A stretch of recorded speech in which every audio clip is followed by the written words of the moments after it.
Madu antara sumber makanan yang digunakan secara meluas dalam bidang perubatan, masakan dan kecantikan.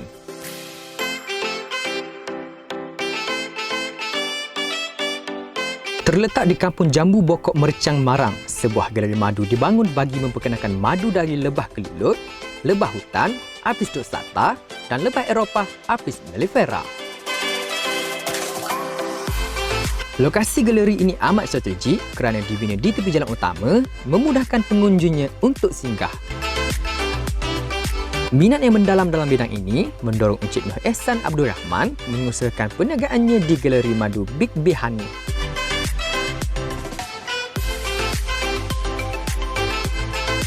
Dengan minat yang gila, kena sebut juga gila.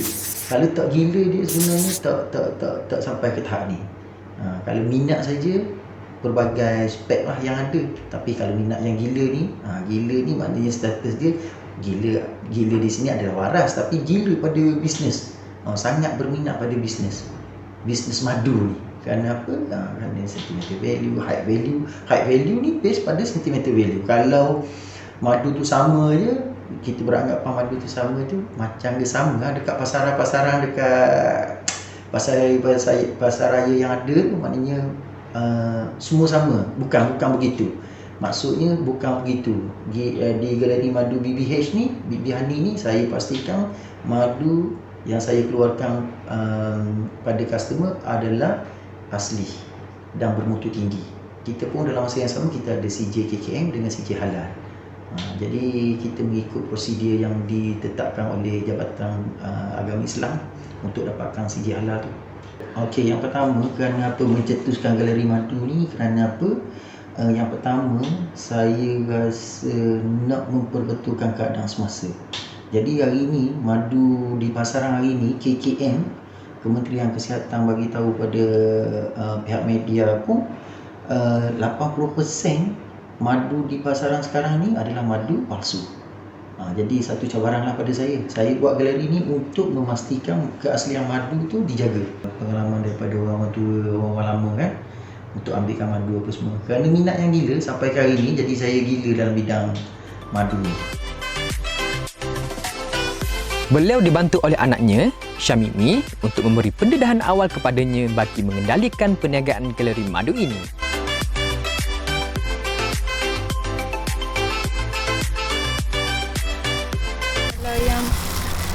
Tertutup, dia punya madu dah matang. Kalau yang terbuka ni sebab saya yang tarik tadi, dia boleh ambil. Jadi madu dia dah matang lah.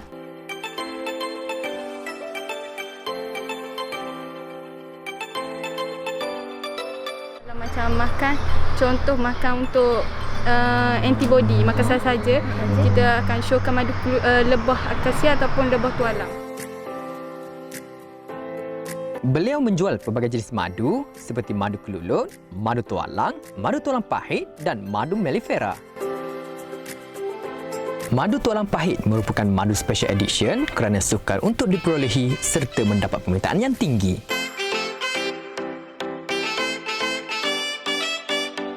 Kita ada pokok madu akasia, kita ada madu tualang, kita ada madu tualang pahit.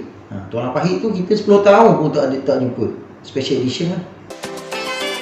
Cara penjagaan makanan sunnah ini sangat mudah dengan menyimpannya pada suhu bilik sahaja.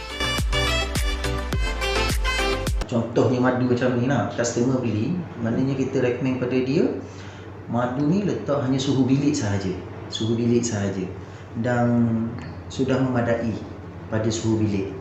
Kalau contohnya dia orang kadang-kadang mengikut pengalaman-pengalaman yang lepas, madu ni kita taruh dalam peti beku, dia akan jadi layer.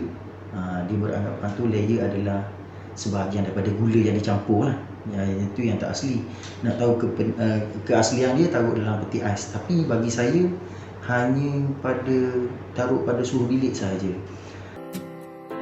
Cuaca merupakan faktor penting dalam penghasilan madu. Perbezaan warna madu berlaku disebabkan oleh lebah mengumpul nektar daripada pelbagai bunga. Pengeluaran madu ni mengikut kepada musim bunga. Contohnya kalau musim bunga banyak, dia akan cepatlah. Dan panas. Kalau musim bunga banyak, kalau kawasan kita hujan, memang tak dapatlah madu yang maksimum. Cuma kita nak pastikan di sini pengeluaran madu base kepada cuaca panas dengan cuaca bunga. Kalau terlampau banyak bunga, 3 minggu hingga 1 bulan dah kita boleh ambil dalam sarang tu. Maksudnya kita lebah tu kita ambil daripada ladang-ladang tertentu. Contohnya ladang-ladang hitam. Apabila ladang-ladang hitam ni, kita letak peluduk kita dalam tu. Jadi madu yang kita perolehi tu base pada ladang hitam lah. Ladang hitam tu kita rasa dia akan rasa masam sampai ujung kat tekak kita ni, ujung ni kita rasa pedas. Macam mana nak dapatkan resi tu? Jadi bagi saya ada sentimental value lah pada industri lebah ni. Kalau kita tak buat betul-betul hanya di bibihan ni saja ada pelbagai rasa. Bukannya kita beranggapan madu ni rasa dia manis sepanjang masa. Bukan itu. Dia ada manis, dia ada masam, dia ada sedikit pahit dan wangi tu daripada bau flora, bunga apa yang dia ambil. Selepas pada tu dia punya ocean tu ada sebenarnya pada madu, tapi kita je tak buat. Macam yang saya kata tadi ya, kalau kita keluluk tu kita letak dekat dusun durian, kita akan dapat madu berperisa durian. Di sini kita tegaskan bukannya kita letak perisa durian dalam madu. Kita ambil daripada keluluk ataupun lebah, ambil di bunga durian tu, menyebabkan madu tu perisa durian. Antara khasiat pengemilan madu asli ialah dapat membekalkan tenaga, menguatkan sistem imun dan menyembuhkan luka. Beliau mempunyai beberapa ladang madu yang terletak di Pahang, Kelantan dan Naratiwat, Thailand. Selain giat menternak lebah, beliau juga sedang mengusahakan strawberry tanah rata yang boleh ditanam pada musim panas dan beberapa jenis sayuran. Strawberry tanah rendah punya ada 27 spesies. Jenis semua tak sama lah. Ada yang buah yang putih. Kita kalau dekat bibihan ni kita ada beberapa spek jugalah. Yang pertama penjualan madu, kedua pameran tentang keaslian madu, uji rasa madu. Yang ketiganya kita ada pertanian bandar. Kita sekarang ni pertanian bandar ni kita tengah cross, kita dah buat baka strawberry tanah rata. Strawberry tanah tinggi tapi kita cross dengan kerjasama pihak UMT, doktor-doktor daripada UMT. Kita menjadikan strawberry dekat bibihan ini boleh ditanam pada musim panas dan berbuah. Jadi salah satu tempat rujukan pada pelajar-pelajar jugalah. Salah satu yang saya berkolaborasi dengan pihak pengurusan UMT, Universiti Terengganu Malaysia dengan UNIZA. USN pun ada, banyak juga yang ada.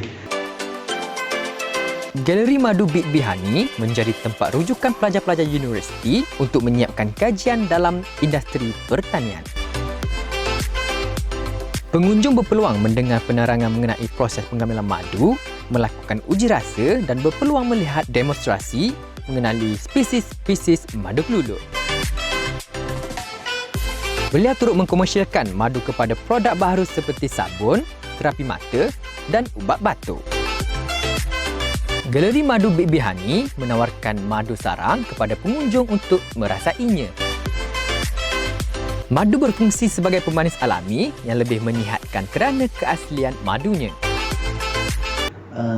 Tips untuk mengetahui asli atau tidak, apabila kita merasai madu yang asli. Kalau yang asli ni kita rasa macam yang saya kata tadi, ada manis sikit, ada masam sikit, kadang-kadang ada pahit, kadang-kadang berangin. Itu adalah tanda-tanda asli. Beliau berharap Galeri Madu Big Bihani terus berkembang di Malaysia. Kita dah ada syarikat, beberapa syarikat, dan kita dah convert untuk standard punya syarikat adalah Big Bihani Sdn Bhd. Jadi dalam masa 2-3 tahun ni memang kita berusaha untuk ke ekspor lah sebenarnya, tapi ada kekangan daripada COVID ni, kita ada dugaan sikit lah. Walau macam mana pun kita tengah berusaha untuk masuk ke Jepun dengan Taiwan. Penggemar madu boleh mendapatkan makanan sunnah ini di Galeri Madu Big Bihani yang diyakini bersih, halal dan yang penting adalah asli.